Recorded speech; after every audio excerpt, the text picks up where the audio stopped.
namoonni irraa fayyadamaa taatanis ni jirtanii kan itti deemaa jirus ni jirta. Kanaafuu dhimmi baankii siinqee kun gadittis gisee gabbuutan xiyyeeffannaatti kannitanii borurraa kaanii dubartoonni hafanis qusannaa wooma qabanirraa qusatanii gurmaawanii liqiis fudhachuu qaban. Liqii fudhachuudhaafis gurmooytanii dhuftan qusannaa keessan ammoo borurraa eegaltanii dubartiin kallan hojiin dhufin nama hangana qusachiifnee dhimmi dubartii daa'imman hangana qusachiifnee jettanii xiyyeeffannaatti kannitanii guyyaan gabaasanuu kannitan. Ifaa miti? Dhimma kanarratti akkasitti xiyyeeffannaatti kannitanii deemuu qabdanii kan biraa immoo dhimmoonni xixiqqaa komii qabdan. Ana wajjin wal dubbadha. Hussein wajjin na bira qotaa waajjira dhimma dubartii fi daa'immanii Hussein wajjin wal dubbannee rakkoon jiraannaan formaata harkatti. Namarraa eegaliitii jiranii simbiran geenoo taate osoo hin baanetti nama keessan qusachiiftanii dhimmi dubartii jaarmaaleen dubartii kan dhuftan nama keessan qusachiiftanii galee yaa'uu qabdan malee waltajjiin gisee dhumte osuma qusannaan keessan hin dhumne yaatanii galuu hin qabdanii kallattii kanaa walii keenya.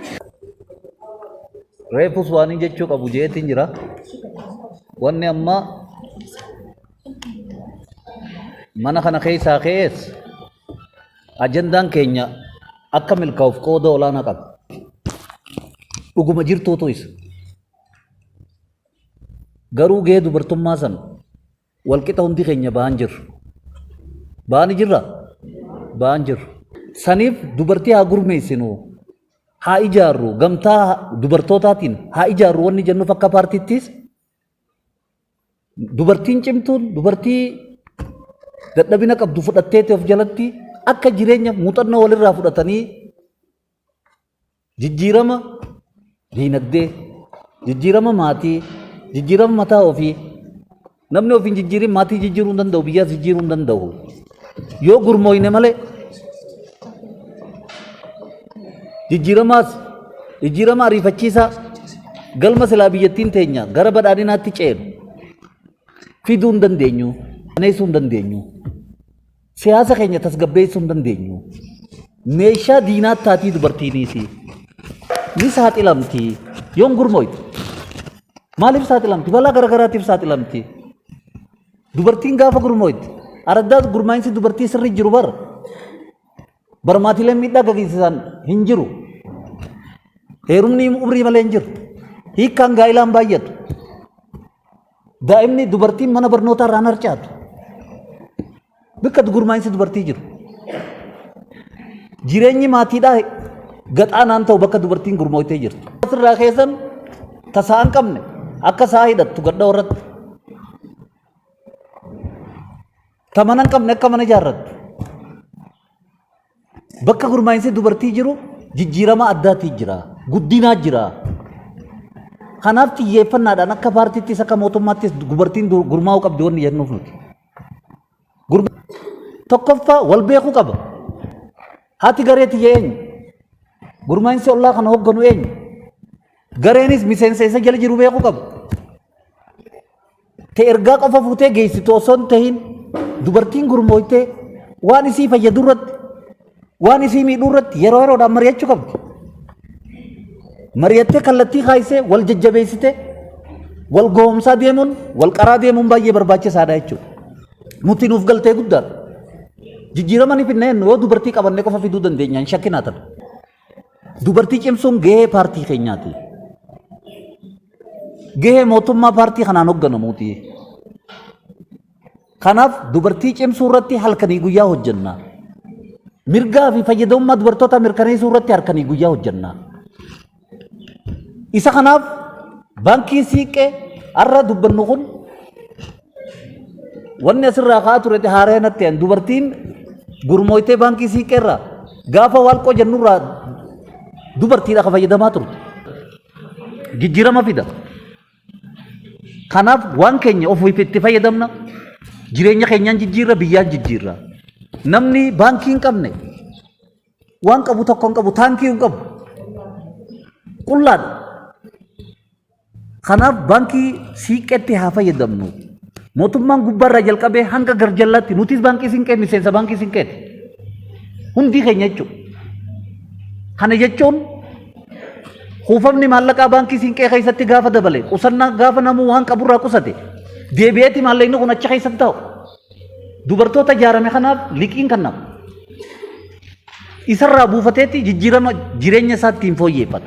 Gaafa magaalaa dhufne waan magaalaa binnu qusannee irraa xiqqeeffannee qarshii takkaas achimmaan darbannee deemuun akka sadaqaan yoo darbatte guyyaa boruu si fayyaddutti baankii siqqetti fayyadamuun jireenya keenya guyyaa boruutiif hegeree keenya tolchachuudhaaf baay'ee barbaachisaadha waan ta'eef ani isarratti sirriitti yoo hojjettan if qofa osoo hin ta'in nama isin gad jiru gurmaa'insa keessan san sirriitti qusachiiftanii akka inni hoggayyu ati meeqa qusatte qubiidha jechuudha sirna nyaataati. Aadaan sirna nyaataa keenya jijjiiramuu qaba. Ruuzaa fi paastaan hafee lafaas ni qabna humnaas ni qabna maaliif alaawaa bin waan nyaatan nuti qonnaan bulaadha. Har'a bar shunkurtaan alaa bitamaa jirti. Timaantima alaa bitamaa jira. Kuduraan wanni silaa nuti bituu qabnu soogid hin baasne jechuudha. Deemee waan oomishnu bishingaa qonnu jimaa gurgurru alaawaa binna jechuudha. Wanni bila silaa binnu uffatuma waan nuti warshaatti hin qabnu. Aadaan nyaata keenyaa jijjiiramee jira. Namni bar gaafa baadiyyaa dheetu nuti hojiidhaaf gaafa baadiyyaa dheetu ruuzaa fi makaroonii nuuf fidan feenu. Inni kun deemee qisaasama qabeenya guddina keenya quncarsa. Ani xiyyeeffannaa addaatiin waan alaa binnu hambisnee qaanii goone nama ruuzaa fi maal godhu qaanii godhu qabna jechuudha. Inni kun deemeeti maal godha hanqina nyaataa keenya ijoolleen teenya amma fadisitti wanni nu rakkisaa jiru akka Oromiyaatti hanqina nyaataati. Akkaataan itti fayyadama keenya jijjiiramee jira jechuudha. Isa kana sirreessuun baay'ee barbaachisaadha jechuudha. Manduubee jenna akka paartiitti akka mootummaatti qaala'insa jireenyaa dandamachuudhaaf manduubee fayyadamuu qabna. Hanga firii takka bootaan takka haftutti firii takka buusnee irraa fayyadamuu qabna. Shanyiin udhee isaa maal inni ijoo garaagaraatiin jettanii waan isin gonteettan san akka mootummaattis xiyyeeffannaa addaatiin irratti hojjechaa jirra. Bakka isaan bira dabarte immoo akka bitatan godhuudhaaf waldaalee hojii gamtaatiin akka shanyiin dhiyaattu goone namu baadiyyaa qofa osoo hin ta'in magaalattis namni mooraa isaa keessatti hanga haayilaandii muree haayilaandii biyyee naqee achi keessa kaayetti oomishutti deemaa jirra jechuudha. Akka waliigalaatti gurmaa'insa dubartootaati. Gurmaa'insa dubartootaa cimsaa irra deebi'aa ijaaraa wal barsiisaa isaa fidu hawaasummaa keenyallee cimsuu dandeenya waan ta'eef dubartii fakkeenya taatu dubartii manaaf bu'uura utubaa dubartii murteessaa ta'uu qabdanii hanqina duraan qabdanillee asumatti buufadhaa deema gaddeema dubartii gad jirtuus jaaraa bijee godina kanaaf dubartii ijaaramtee fakkeenya taatu uumuudhaaf nutis ni hojjenna isinis nu gargaara ani xumureetiin jira ulfaadhaa galatooma. Galatooma. Keenyaatti guyyaa yaamicha gooneef yoo dachaan dhufan malee irratanii dhufanii hin beekan. Har'a dubartiin kumni tokko silaa dhufte kumni tokko jechuudha. Qarshima dhibba takka odoo qusattanii cuftan waan reefu saadaa miliyoona tokkotti dubartii shaniitu miliyoona qusachuu danda'a. Daldalli keessa socho'uudhuuf warri kasnaa manaa qabdan sun jechuudha. Kasnaan keenya guddaan irra baankii siiqeeti jechuudha. Mana kasnaa namaan eegaa oolurra kasnaa kee guddaan baankii siiqee ta'uu qabaa jechuudha. Warri asii olii ol beekna waan ta'eef namuu kasnaa mana keessaa qaba arma olitti.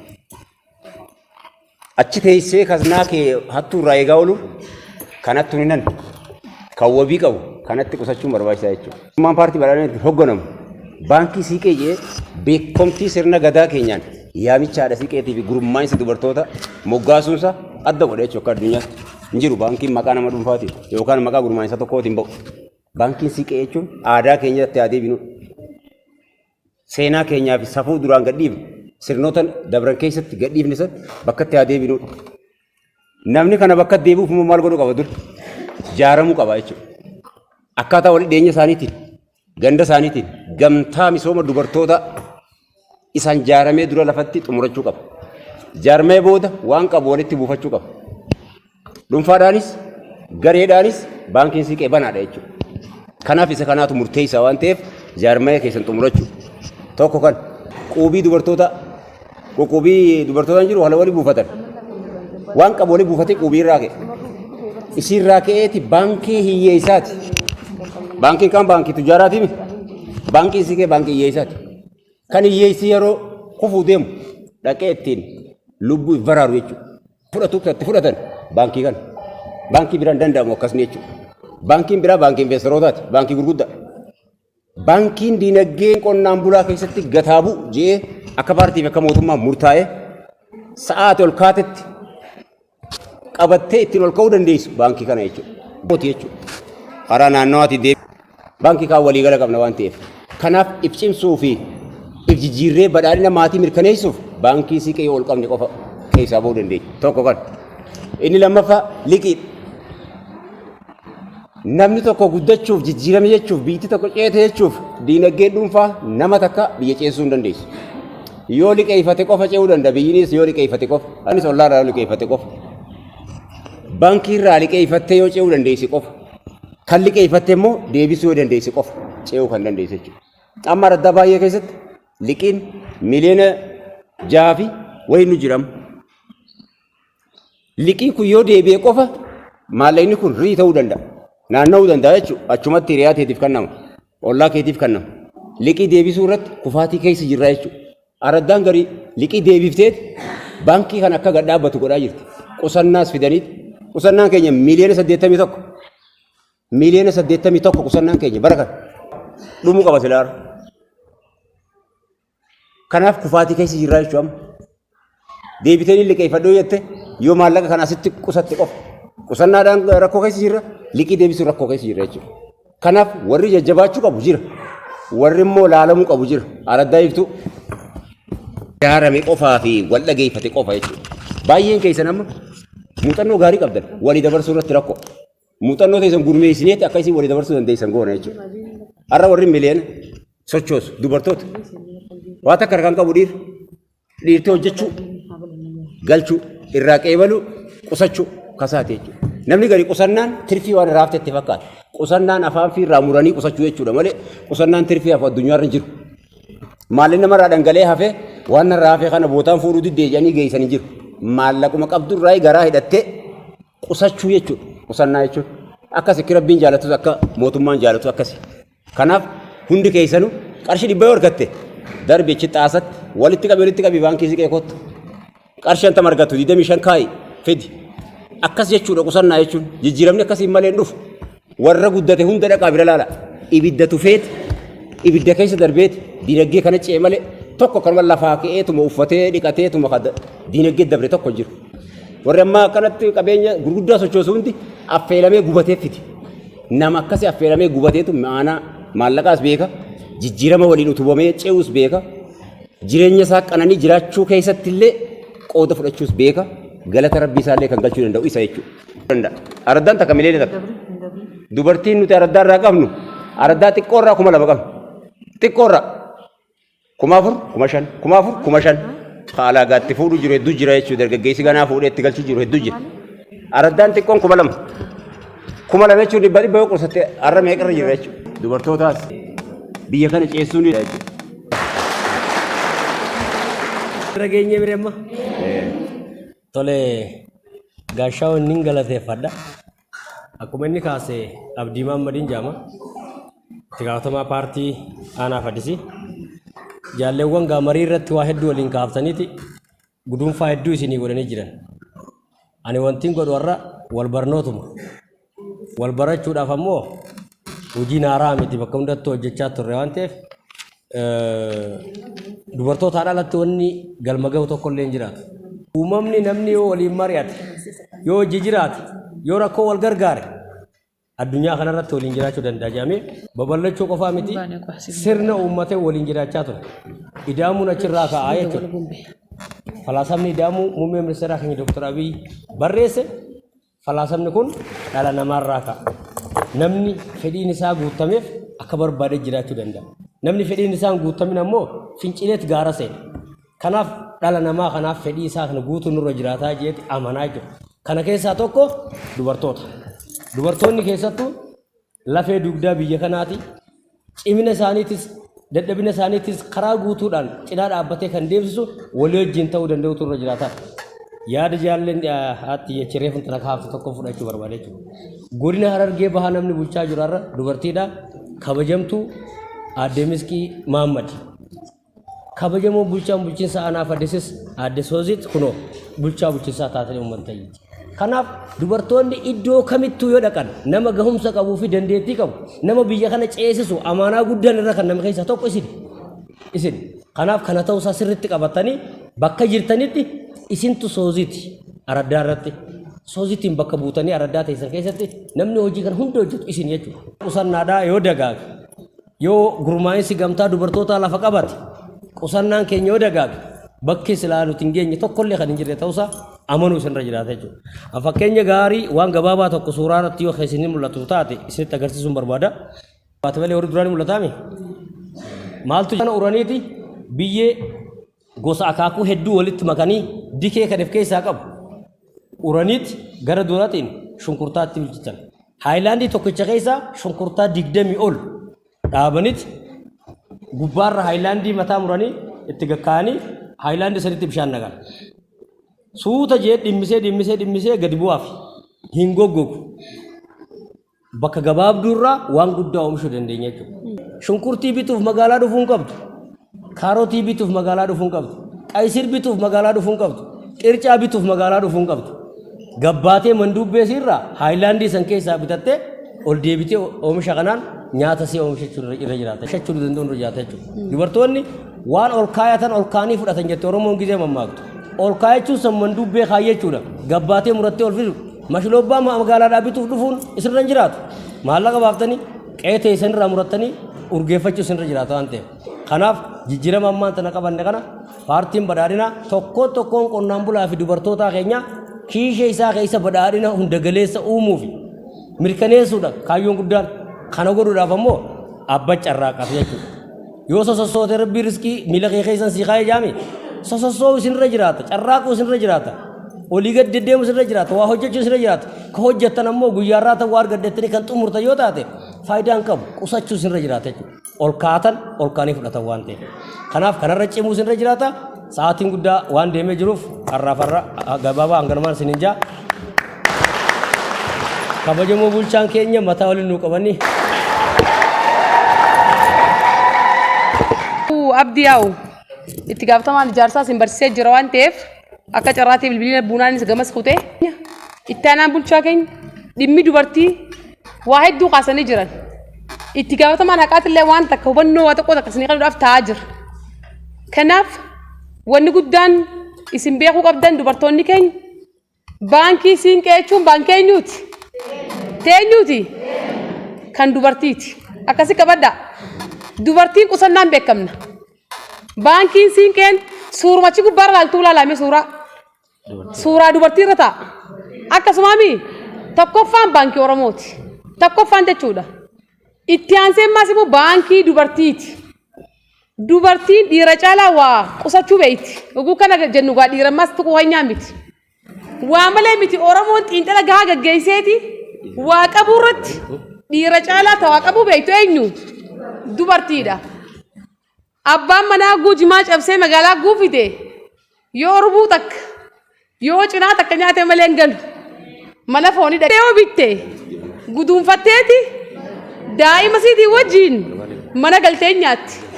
Akkasumaami garaagarummaa qabna jechuudha. Innaawa ammaas immoo rubuu sanillee hin bittu. Rubuu saniin soogidda bitti. Rubuu saniin timaantiin bitti. Rubuu saniin waan takka bitteeti ijoollee hin galte jechuudha. Kanaaf garaagarummaa guddaa qabna. Waa qabuu irratti, waa jabeessuu irratti dubartiitu beekamaa jechuudha. Kanaaf baankiin kun akka baankii kaleessaatti ilaaluu hin qabnu. Kaleessa waalqoo abaaraatti taasanii miti. Jijjiirratee jira baankiin kara baankii siin qeeti. Waalqoo miti imma. Namni waalqootti beektan keessaa baha. Waalqoon baankii siin qeeti. Baankii kee har'a qusatta har'a kaayyetta baru dhayxee fudhatta itti jijjiiramtaa jechuudha. Kanaaf qarshii qabnu hunda warri har'a banattanis galatooma. Warri har'a hin bananne warri baankii irraa bakka biraatii qarshii qabdanillee fuudhaati. Baankii keenya kanaa kaayyan. Baankii dubartii kanaa keenya. Baankii Oromoo kanaa gabbisnu. Baankiin kun akkanumatti kan taa'ee miti. Baankii yoo rakkatte rakkoo keessi furu jechuudha. Dubartii gurbeessee dargaggoo gurmeessee liqii kannaaf jechuudha. Siin kannaa obboleessi kakaatti wajjin dhalatte barsi shakkaa bar siin kannu mootummaan garuu baankiin siin qeedaa ka obboleessi kee siin kannee sii kannaa jechuu si amanee sii kannaa jechuudha. Kanaaf amantaa guutuu qabaachuu qabna. Amantaa keenya guutuu irra kaayachuu qabna. Baankiin kun tokkoffaa irratti keenyaa yoo itti amanne waa takka rakkoon qabachuudha. Bakka kaleessaa san shakkii san keessaa bahuu danda'u qabnaa jechuudha. Ifirraa ka'ee banachuuf hin deema ifirraa ka'ee jechuudha. Ammataan kiyya banadhaa jechuu caalaa banachuun qaba dhaqee dheengadda banadheetiin jira amma fakkeenyaaf jechuudha. Waan hin qabachu kan achirra kaayuun qabaa jechuudha. Akkas yoo taane qofa wal jijjiirra wal utubna wal baafna jechuudha. Inni biraa dubartoonni keenya qusannatti jabaachuu qabna jechuudha. Qusachuu qabna. Qusannaa garee gargaarsaatiin ijaaramuu qabna jechuudha. Qusannaa fi liqiin ijaaramuu qabna jechuudha. Qusannaa achitti olii qabanne san fiduu qabna kaayuu qabna jechuudha. Qusannaa keenya gabbachuu qaba. Dubartii rakkatte deeggaruu qabna jechuudha. Dubartii rakkatte nu hundarra tamtuu rakkoo qaba kan jirusan laallee bar bahaa jechuun waan biraatii miti. Quubii jechuun bar nama rakkate keessaa laaltee kan nu jechuudha. Arra tamtuu seenaa hin qabne, tamtuu firaasha hin qabne, tamtuu manni sitti dhimmisa, tamtuu mana citaa keessa galan qabma addaan baasnee dursa isii kan nudha jechuudha. Itti aansinee ammaas immoo eenyuun rakkoo qaba. Rakkoo san laallee akkaataa walirra jijjiirama qabnuun yoo wal deeggarre rakkoo keessaa baanee jirra jechuudha dhugaa dubbachuudhaaf. Kanaaf tokkoon keenyaa kun keessattuu jireenya qaala'e kana mataa gad deebisuudhaaf dubartiin keenya gahee guddaa qabna jechuudha. Jireenyi qaala'ee jira dhugaadha. Itoophiyaa qofa osoo hin ta'in, fadis qofa osoo hin ta'in akka addunyaatti qaala'insi jireenyaadhaa hammaatee jira. Isa kana hambisuudhaaf dursa dubartiin teenya irra marachuu qabna. Ajandaa godhuu qabna. Akkuma reefu jaalleewwan kaasanitti jechuudha. Wantoota humna keenyaan godhuu hin dandeenye qofa alaa bituu qabna jechuudha. Waan akka gaazaa, waan akka soogiddaa, waan akka sukkaraa. Shunkurtaa dhaabbannee kiiloo 50 bitaa jirra jechuudha. Namni qe'ee hin qabne hin jiru. Wanni marafu jaallee kee isin garsiise haayilaandii guddaa bishaan ittiin dhugan jechuudha. Isa kana namni lafa hin qabne illee lafa hin qabuun isin taatu. Kar tokkoon mootummaa jalaa hin baatu. Kar tokkoon paartii baay'inaa jalaa isin baatu. Lafa qabaachuu baannaan haayilaandii murteetuma ichi keessatti oomishuu kan dandeessu laallee jirra jechuudha. Haayilaandii murtee mana kati fanniftee jechuudha. Haayilaandii xixiqqaa kun ammoo waan takka ni oomisha. Qaccee ni oomisha. Amma xiqqaan gartan kuni qaccee ni oomisha jechuudha. Urtee fanniftee qaccee bishaan wanta itti gootee biyya itti gootee waan gargar itti gootee keessa buustee firii qacceedhaa fanniftee qaccee akkam kana si oomisha jechuudha. Haa misoomsin. Ooluu keenya haa misoomsin. Dubartoonni keenya hundi abbaa manaa keenya hirribaa kaasnu. Keessattuu motorri xiqqaa motora guddaa sossoosu isin kanaaf jara keenya. Namni dubartiin cimtuun duuba jirtu abbaan manaa cimaadha jechuudha. Ta dubartiin facaastu ta duuba jirtu abbaan manaa sun facaadha fiifu. Kanaaf dubartii jechuun maraataallee akka warra fayyisu maraataa. Akkasumaami dubartii cimtuu hidhan jechuudha. Dubartiin cimtuu ni fayyisti. Ta garii maas gaan dhabamtu. Ta daranuu fi dhoosaa waliin tuysistee ta gadhiiftuus hin dhabamtu. Ta akkasii rabbiin irraa qabu. Akkasumaami ta akkasii rabbiin irraa qabu garuu kan beekamnu dubartiin waan cimaan beekamnaa jechuudha. Dubartoota abbaa manaa keenya matoora xiqqaa taanee matoora guddaa sossoosnee isa kanallee akka oomisha dafee xumuru taasisuu. Nutilleen immoo manduubbee irraa qabachuu dubartiin jechuudha. Manduubbee irraa qabannee kuduraa keenya muduraa keenya waan xixiqqaa oomishnee waan silaa magaalaa binnu san ijoollee keenyaaf dhiyeessuu qabna jechuudha. Irree hedduu keenya barkillee gurgurreeti aannan gurgurreeti koshoroo binnaa bar koshoroo bitee aannan gurgurta. Kasilaa faayidaa qabu sun kami daa'immaniif killeedha. Aannani sanimma koshoroo bitaa jirra jechuudha. Isa kaqa isaas bahuu danda'uu qabna jechuudha. Daa'imman keenya osoo lubbuun jiru hanqina nyaataatiin miidhamuu hin qaban. Daa'imman keenya wantoota sila hanqina nyaataatiin ittisuu dandeenyisan hundaa harkaa qabna. Looyisii qabna, bishinga qabna, qamadii qabna, boqqolloo qabna. Isa kana atara qabna. Walitti daayinee shuuroo goonee aannan qabda qabaachuu baatutti rakkatiin. Inni kun nyaata maal caalaa jechuudha. Daa'immaniif dhiyeessinee daa'imman keenya hanqina nyaataa keessatti galuu hin qaban kan jirusan ejjennoo kanaas qabannee hundi keenya bakka keenya ka duraatti deebinee fadis keessatti hiyyummaan fadis hin jiru dhugaa dubbachuudhaaf masluufummaa qabna. Masluufummaa keessaa bahuu danda'uu qabna jechuudha. Abbaa manaa keenya kaasuu qabna. Kaayi karaa ooyiruudha. Humna hojii qabdu hundaa'u qindeessitee bobbaasuu qabda jechuudha. Paartiin keenya dubartitti baay'ee amana jechuudha. Baay'ee amana. Nuti immoo akkas taanee jirra dhugaa dubbachuudhaaf. Akkas taanee jiru. Bakka san dhaabbannee wal gurmeessinee jijjiirama mana keenyaa dura afinnu. Jijjiirama mana keenyaa eega finnee booda ollaa keenyaa afinnu.